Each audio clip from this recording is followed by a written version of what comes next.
ఈ చిన్న చిన్న సెలబ్రిటీలు ఈ మధ్య ఏం చేస్తున్నారంటే ఈ బెట్టింగ్ యాప్ల వల్ల ఎన్నో కుటుంబాలు సర్వనాశనం అయిపోతున్నాయని తెలుసు, పసిబిడ్డలు రాలిపోతున్నారని తెలుసు.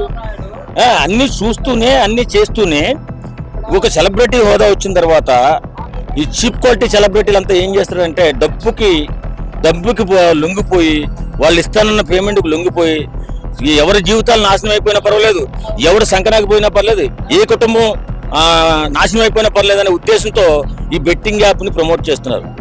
కాబట్టి ఈ బెట్టింగ్ యాప్ని ఎవడైతే ప్రమోట్ చేస్తాడో వాడిని కఠినంగా శిక్షించాలని చెప్పి ఈ సందర్భంగా నేను కోరుకుంటాను. అయితే వాళ్ళని కేసెస్ ఇట్లా నమోదవుతున్న కొద్దీ మాకు తెలియజేసామని చెప్పేసి మళ్ళీ వీడియోస్ రిలీజ్ చేస్తాం.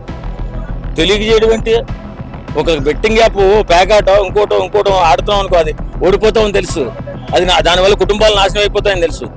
మీరు సెలబ్రిటీగా ఉన్నప్పుడు మీ సందేశం ఎలా ఉండాలంటే లోకయుతమై ఉండాలి, మన సమాజానికి ఉపయోగపడేలా ఉండాలి. కానీ సమాజం నాశనం అయిపోతున్న చూస్తున్నావు కదా, ఇప్పుడు కళ్ళు చెవులు ఉన్నాయి కదా, మీకు కళ్ళు చెవులు ఉన్నప్పుడు సమాజంలో జరుగుతున్నటువంటి పరిణామాలు ఏంటి, అక్కడ బెట్టింగ్ యాప్ వల్ల ఎంతమంది చచ్చిపోయారు, ఇవన్నీ చూస్తున్నారా లేదా, టీవీలు చూస్తున్నారా లేదా, పేపర్లు చూస్తున్నారా లేదా, ఇన్ని కుటుంబాలు నాశనం అయిపోతున్నాయి.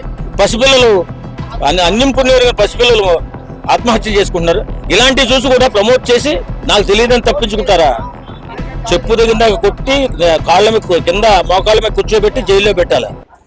తెలియకపోతే తప్పు చేస్తే సరిపోతుంది, తప్పు చేస్తే క్షమించేయాలా? ఇప్పుడు తప్పే, నీ వల్ల అతి పెద్ద ప్రమాదాలు జరుగుతాయి. అది మీరు సెలబ్రిటీ అంటూ గమనించలేకపోతున్నారా? అంటే మిమ్మల్ని తీసుకెళ్లి జైల్లో వేస్తేనే మీకు బుద్ధి వస్తుందా? మరి అలాంటప్పుడు మాకు తెలియక ప్రమోట్ చేశానంటే తెలిసి చేసినా తెలియక చేసినా తప్పే. నేను వెళ్ళి మర్డర్ చేసి క్షణికావేశంలో మర్డర్ చేశానంటే ఎవరైనా ఒప్పుకుంటారా చెప్పండి? కాబట్టి బెట్టింగ్ యాప్ కి ప్రమోషన్ చేసిన ఏ దుర్మార్గం అయినా సరే శిక్షార్హుడే. ఇంకోటి హర్ష సాయి గారు హెల్ప్ చేస్తున్నారు, ఆయన అడిగితే ఏం చెప్పాడంటే నేను కాకపోతే ఇంకోటి చేస్తాను, ఆ డబ్బులు ఏదో నేనే తీసుకొని 10 మందికి యూట్యూబ్లో హెల్ప్ చేస్తాను.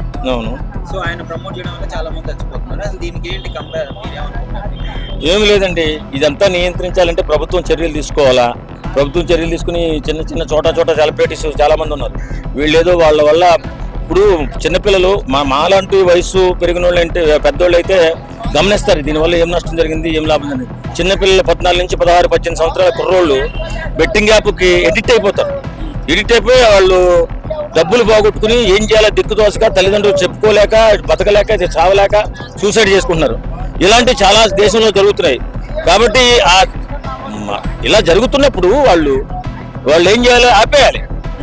ఒకసారి ఏదో తప్పు చేయడానికి ఆపేయాలి, కానీ కంటిన్యూగా చేస్తున్నారు. ఈ మధ్య శ్యామల అనే ఒక ఆడది వైఎస్ఆర్సీపీ నాయకురాలు ఎన్నో నీతి కబుర్లు, ఎన్నో నిజాయితీ కబుర్లు, అదేదో పతివ్రతలకు చెప్పుకొచ్చింది. కానీ ఈవేళ ఏమైంది, బెట్టింగ్ యాప్కి సపోర్ట్ చేసి బెట్టింగ్ యాప్ ప్రమోట్ చేసింది డబ్బుల కోసం. మరి ఈవేళ మళ్ళీ నాకేం తెలియదంటే ఎలా ఊరుకుంటారు? ఇప్పుడు నువ్వు నీతి వాక్యాలు పతివ్రతలా మాట్లాడినప్పుడు పతివ్రతలాగా ఉండాలి. ఇలాంటి తప్పుడు ప్రచారాలు ఎందుకు చేసుకున్నావు? ఎలాంటి తప్పుడు ప్రమోషన్స్ ఎందుకు చేస్తున్నావు? అంటే నువ్వు నీ నీచ సంస్కృతి అలాంటిది అన్నమాట.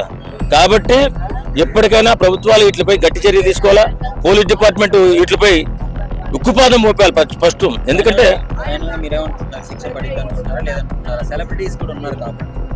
ఎవరికైనా సరే శిక్ష పడాల్సిందేనండి, తప్పకుండా శిక్ష పడాలి. ఎందుకంటే ఆ బిడ్డలు ఉసురు తీసేసారు వీళ్ళు మర్డరిస్టులు. నేను చెప్తా, ఇప్పుడు ఎవడైతే బెట్టింగ్ యాప్ ప్రమోట్ చేశాడో వాడు ప్రతి ఒక్కడు కూడా మర్డర్ చేసినట్టు లెక్క. ఇంతమంది చచ్చిపోతుంటే కళ్ళు కనపట్లేదా? ప్రతి ఒక్కరిని కూడా శిక్షించాలని నా మనస్ఫూర్తిగా కోరుకుంటున్నాను.